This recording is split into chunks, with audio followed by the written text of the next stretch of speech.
second, what you'll do differently once you know what your donor behaviors are. And finally, some thoughts about how to get started that can make some in-year impact for those of you who are struggling with the tail end of a campaign that's not quite where you want it to be. So this, I know, is familiar to a lot of you, but the idea of churn, what we mean when we talk about it, is the idea that when you add new donors to your bucket of funds that you gather every year, it often is to offset but ends up disguising the loss of existing donors. And for most United Ways, there turns out to be a very simple insight, which is that it's easier and it's more productive to plug the hole among your existing donors. In other words, stop the loss of donors, stop donor defections. That's easier to do than it is to just turn the spigot on faster to pour more new donors in. And this is true for a couple of reasons. The first, and here I'm drawing from some recent analysis of United Way Worldwide's just completed public opinion poll of 2011. And this is looking at the average United Way gift on a self-reported basis that respondents said they gave. And I've organized this information by how many years the individual answering the question said they'd been giving to United Way. So what you see here is in that very first column, the one-year bar that's at $71.70. That's the average United Way gift made by a donor who had only given for 1 year, their first year's gift. And you'll see that that's about 50% less than the 2-year gift. And if you look compared to people who'd been giving for 3 years, they on average gave a gift of $162, so almost 3 times as much as the gift they were likely to give in the first year. So one reason that it's important to plug the hole in the bucket and that's more important than getting new donors is because new donors are worth half, a third, or if you compare them to 50 or 20-year loyal donors, significantly less than the donors that you already have on the roll. So that's the first reason that it's more important to hang on to existing donors. The second reason is if you look at the behavior of new donors, not many of them actually stick around to grow into loyal donors. Now here, unfortunately, I don't have national global data, but I'm going to give you information from 2 individual United Ways that I've put on this point, both of which saw very similar information. On the left, we're looking at data from the United Way of Greater Portland in Portland, Maine. And on the right, we're looking at United Way of South Mississippi in Biloxi, Gulfport, Mississippi area. On the left, you see we're looking for the years since a donor gave their first gift. So under the number 1, we're looking at people who were new donors in 2006. So in year 1, that would be 2007. That's 1 year after their first gift. 55% of all new donors did not give a gift again. So 55% of all new donors left after 1 year. And that, if you broke it down and looked by giving level, that rate was a little bit lower for new donors who've given a larger gift. So for donors who gave more than $250, only 41% of them left that first year.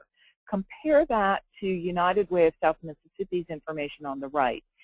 Donors who gave to them in 2007, they had 2,700 donors.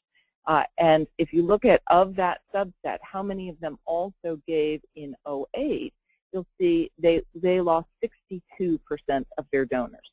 So a 55% loss in the first year in Portland, a 62% loss in the first year in South Mississippi.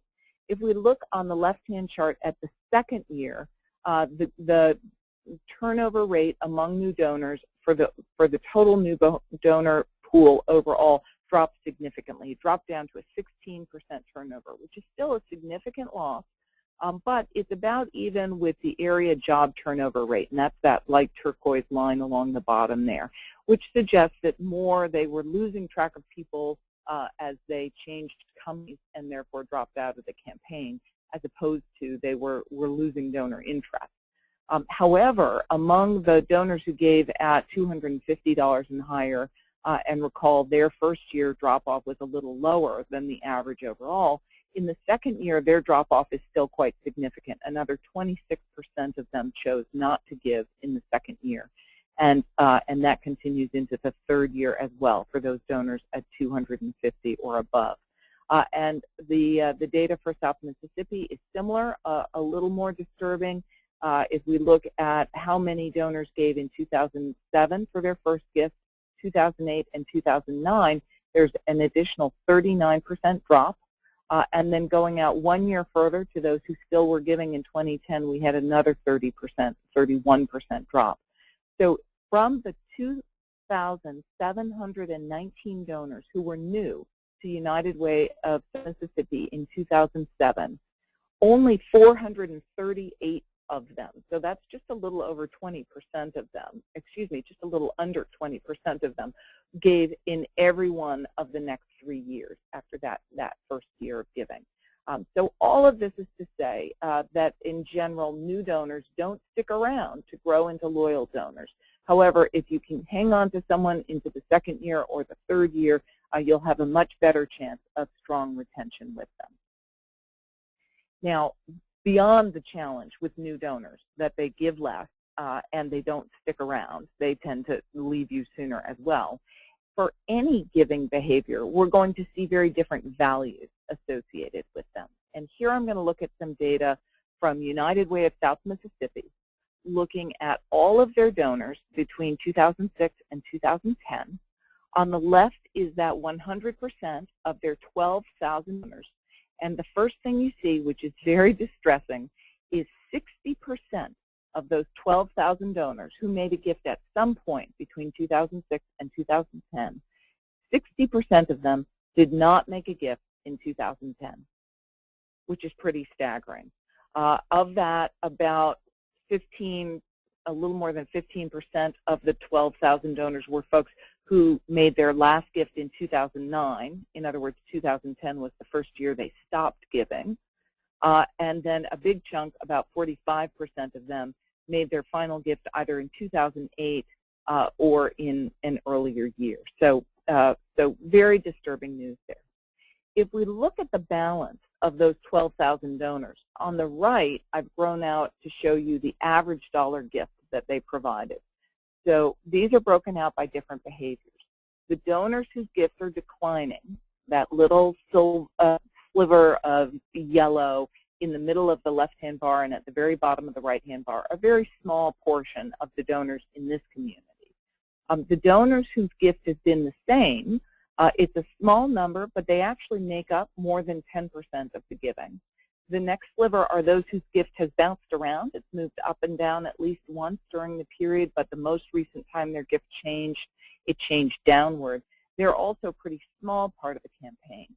What really stands out are those whose gift has bounced around but most recently varied up, and those who have been growing their gift represent more than 50% of the $1.7 million that United Way of South Mississippi raised. So those are very valuable behaviors that they want to be cultivating more of and being really careful to focus on. The other thing that you'll realize when you look at this chart is a little bit of the vicious cycle that it's easy to find yourself in.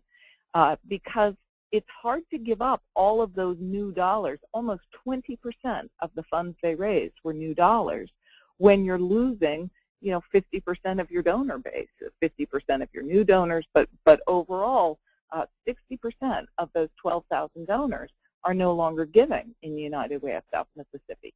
So it's very hard not to just go out and chase new dollars and new donors when you have that big a loss staring you in the face.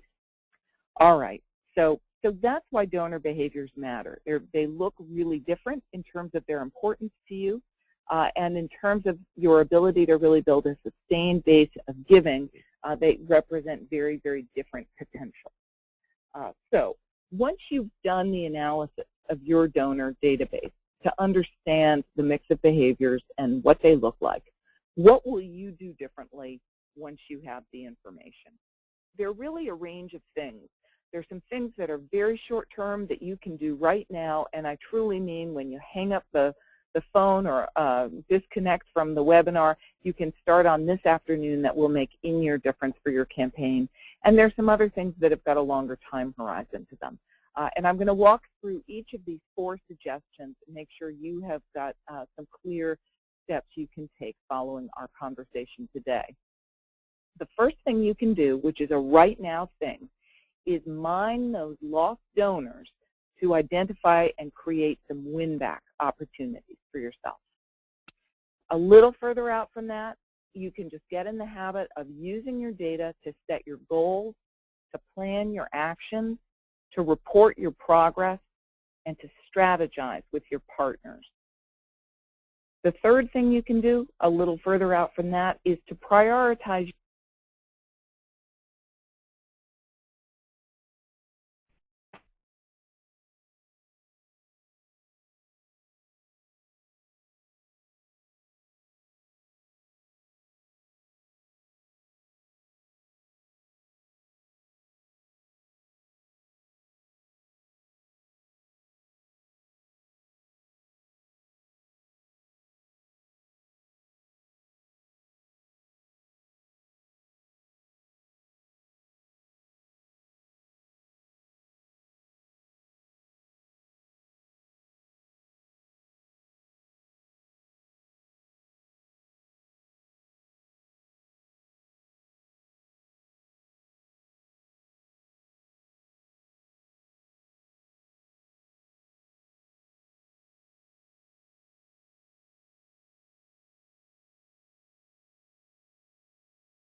Good afternoon, everyone.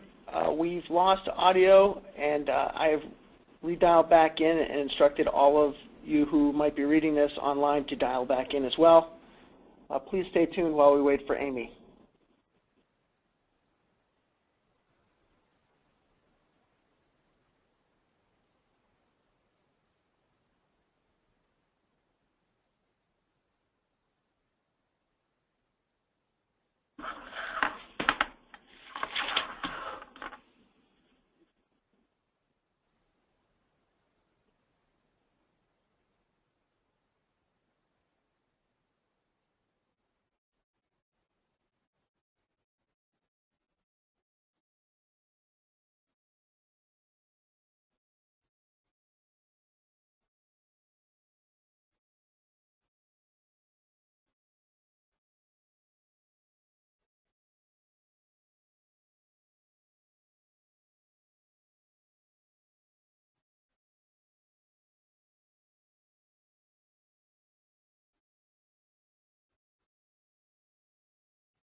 Rob, are you there?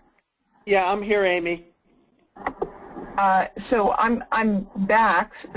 cannot explain to you what's happened, and I don't know if we still have anyone with us or when I lost everyone. We have everyone with us still, and I'm making you the presenter again so that you can share your slides. I don't know what happened either. We lost connection with GoToMeeting, and I'm very sorry for everyone, and I appreciate you all hanging in. Okay, super. So at this point, you're on slide 10 when your audio was lost, so you're on the right 10. Okay, fair enough. And can you see my screen now? Yes, I can. Yes, we can. Okay, super. And do I need to minimize this little guy at the right here? Is it in your way, which is giving me the information about the session? That would be a good idea, and you could maximize your screen so that the slides take over. Ooh, whoa. You know what? That was just my choice to leave the webinar, which is exactly what I've done wrong before. So, okay. Let's see. I'm not quite sure how to make it go away without losing you. Yeah, don't worry about it. Just continue with the slides on your view. Okay. Everyone can see them. Okay. Clearly there's something more than a little humorous about our choosing to speak with you today about a novel way to manage your technology. This wasn't what we had in mind. So there are a range of things that you can do to take action once you have your churn information to take action right away, ranging from mining lost donors for win-back opportunities through to longer-term opportunities to deepen donor relationships. And I'm going to just speak briefly to each one of these in turn. The data, and this is updated 2011 information. It's familiar to those of you who've heard me speak on it in the past because from past years we've seen similar data. It turns out that the most important reason, the most significant reason people will give for why they gave in the past but then stopped giving to United Way is they felt they weren't asked. And that comes in a number of different forms. All the blue related ones are people who really felt like the ask never got into their hands. Among all respondents, that's the bar on the left, about 40% of people say they either weren't contacted, didn't get literature, or are not at a company that runs a campaign. The same is true about 40% overall, a few more of them in the no longer at a company with a campaign bucket, but mainly, again, not feeling asked among those who gave to United Way in the past. And on the far right, of those who never gave to United Way, it's actually a higher figure, closer to 50%, who basically felt they weren't asked. What this says to us is if people who gave to United Way in the past tell us the reason they stopped giving is they didn't feel asked, then that suggests if we go back to donors who used to give to us and ask them to give, that we've got about a 40% shot that they're going to say, sure, I'd love to make a gift. You, of course, have to be very careful in how you word that approach. You want to be sure that you're thanking them for past support. You want to be exceedingly confident they did not, in fact, make a gift and that you somehow haven't registered it correctly. But with those things in place, it's a great opportunity to say, we understand giving is a personal decision and circumstances have changed for many people in recent years. We really appreciate your past support of our United Way. It's enabled us to do important work like bringing hundreds of thousands of earned income tax credits to the community. And we just wanted to check in and see if you'd like to keep supporting our work or if there was a reason that you decided not to continue giving to United Way that we should know about and be responsive to. Something along those lines. And in our community, we, for the highest value donors who've been lost, we have our board members make these sorts of calls. And each year I'm given about 10, as are my colleagues. And I've never had fewer than 2 that turned into gifts right on the phone. And I've had as many as 5 out of 10 turn into gifts right on the phone. So this is a really good way to get your campaign kind of back on track for the back part of the year when you're feeling like you're tapped out and have tried everything. So the most important short-term action you can take is to mine lost donors for win-backs. Just sending a letter is good, but a more personal follow-up, either a hand note or a phone call or both, is going to be more powerful. The second thing that I've suggested you do in the slightly longer term is just get in the mode of using data to set your goals, plan your actions, report your progress, and strategize with partners. And with the idea of the strategize for partners in mind, I'm giving you another example from United Way of South Mississippi. What we're looking at here, remember before we were looking at 12,000 donors. Well, now we're just looking at 752 donors, and these are the donors who work for the Mississippi Power Company.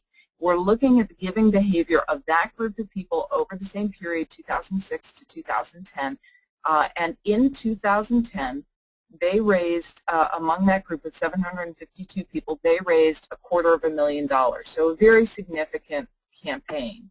And what you see once again is defectors are a big chunk of those 152 donors. About a third of them did not make a gift in 2010. But when we look at that $250,000 bar, we've included them so you can see the scale of the gift when they last gave. They were a smaller percentage overall, so it seems like their interest was flagging, but they're still a very significant part, and a lot more money could have been raised had they still been making their gift. You'll also see a really healthy portion of the bar that's growing their gift, and a smaller number of new, which is good. Remember, we are not trying to drive a lot of new donors, at least not until we know why donors are leaving us.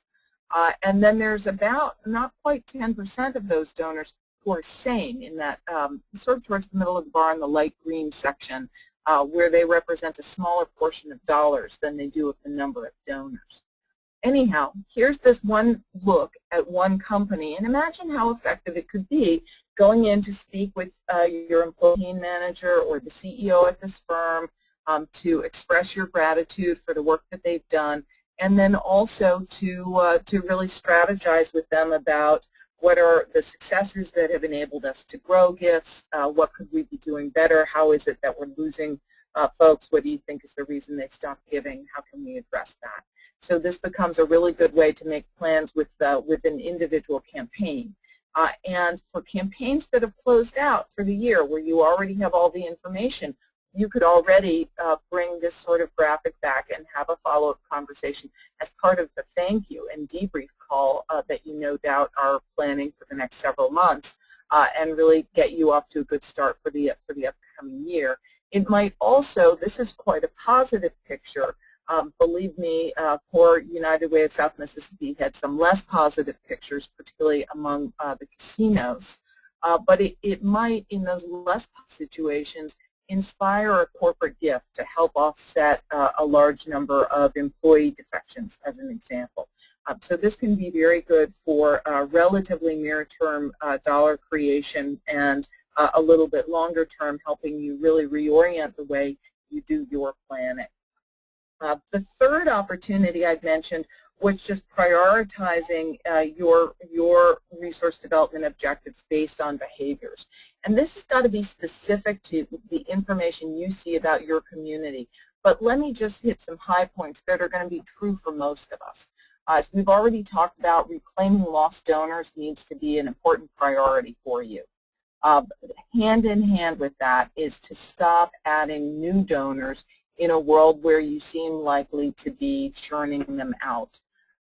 Third, you want to slow or stop defections and decliners.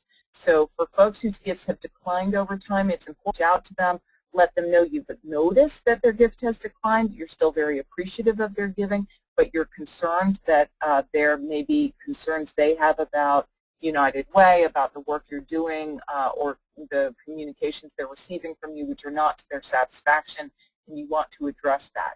When donors feel seen in this personalized way, and you can really use a mass communication methodology to segmented buckets when you segment them by behavior, when donors feel seen that you know their gift declined and that it mattered to you and that you're sorry about it and want to try to address it, this is a very effective way to shift behaviors. Fourth, and it's important to know here, I'm not talking about adding new folks, but you want to grow those donors who were new last year, who've been varying and have been growing their gift with you. So folks you already have, behaving in those ways, think about how do you grow that relationship and grow the dollar value in those donor connections. Finally, figure out what makes the loyal donors loyal and either find more people like them or build more loyal relationships like those. And that sounds a little bit like the old Steve Martin, how to get $1 million and pay no taxes, first get $1 million and then pay no taxes. But that really is about what it is. You take a look at your donor base, you figure out who are the donors who are really passionate about you and give to you on a consistent and generous basis, and do a little root cause assessment. Even bring them in, buy them coffee, and ask them to tell you why they give, and figure out how can you find more donors like they are, and how can you continue to grow your relationship with them.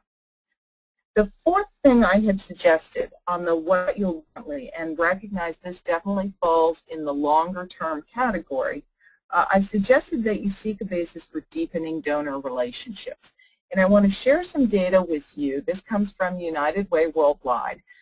What we're looking at here, and now I'm feeling really bad about this little screen that's blocking my cue, but I don't know how to make it go. All right, that's a little better.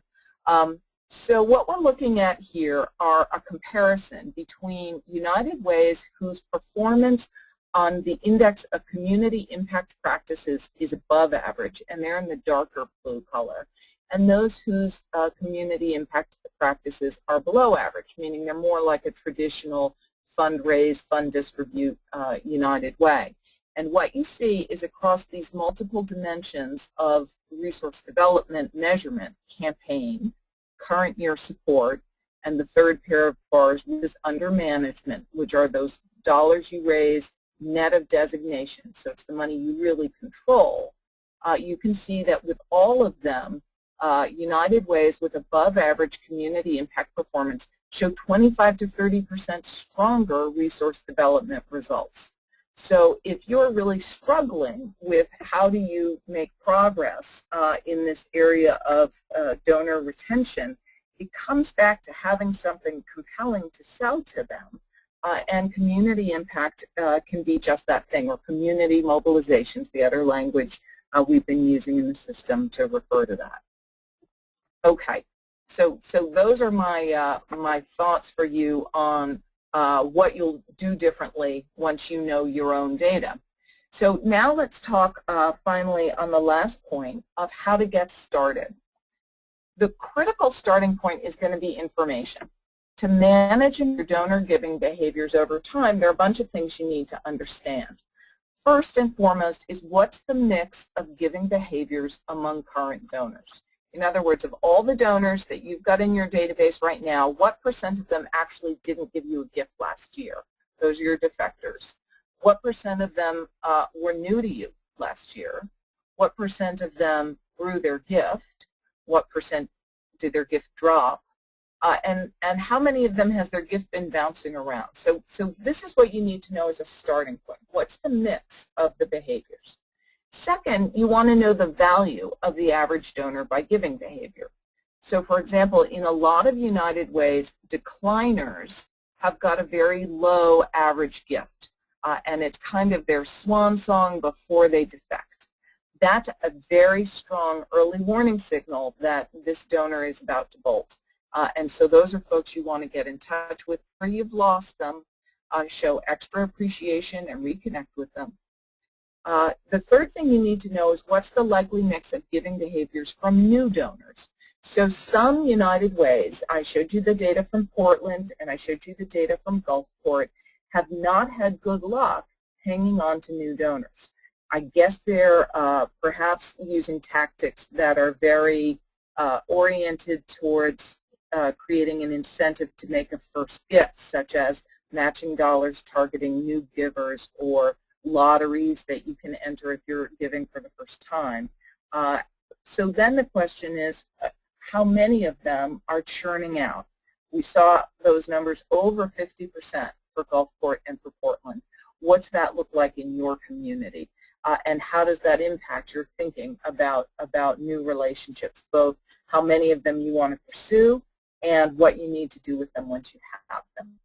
The next thing you want to be sure you understand is how much money is at risk, either because of declining gifts or defections from the most recent years, and how many dollars are there on the table to win back. How many of the donors in your database are currently not giving but might make a gift if you contacted them. Then which behaviors should you focus on shifting with targeted strategies? Do you need to get, do you have a whole big group that have just been giving the same gift every year and you should really focus on some incentives to grow past gifts?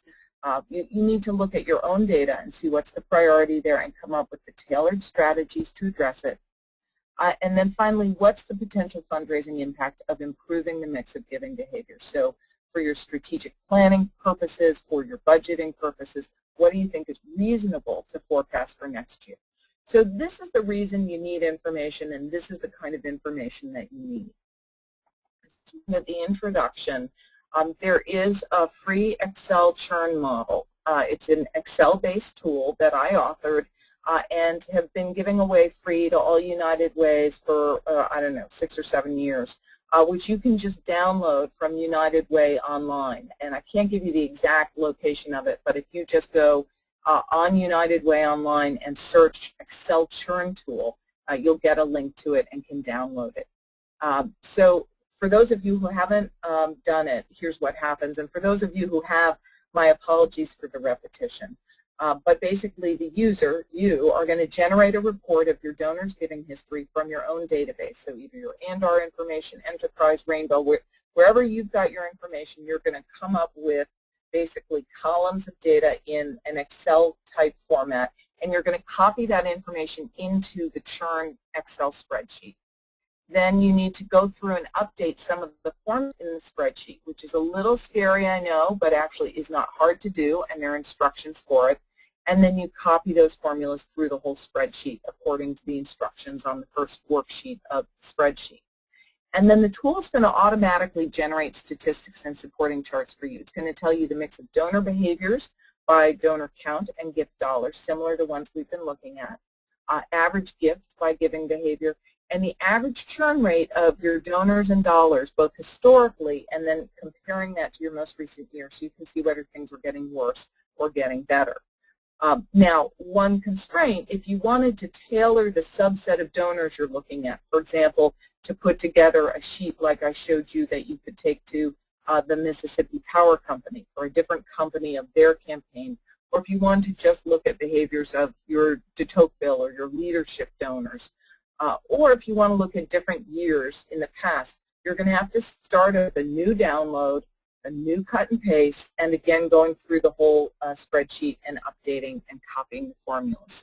So that's some of the challenge of using the churn model. What I wanted to be sure everyone was aware of is we've now gotten beyond the Excel model, and there's a churn analytics dashboard. This is also what Rob was referencing.